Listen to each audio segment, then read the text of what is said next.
তোমার সন্তানকে ডাকে না। আল্লাহ যুবককে যতটুক মমতা বড় শব্দ দিয়া ডাকছেন, ইয়া শাবাব।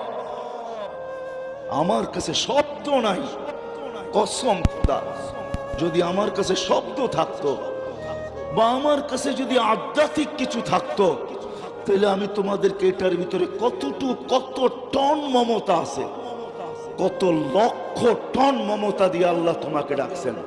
শাবাব শাবাব লা ইয়াক্তারুকা শাবাবুকা। যুবক, যৌবন যেন তোমাকে বিমুখ না করে, যৌবন যেন তোমাকে মাতাল না করে, যৌবক যেন তোমাকে পাগল না বানায়, যৌবন যেন আমার থেকে তোমাকে দূরে না সরায় দেয়, যৌবন যেন তোমাকে আমার থেকে ভুলায়া না দেয়, যৌবন যেন আমার থেকে তোমাকে সরায়া না দেয়।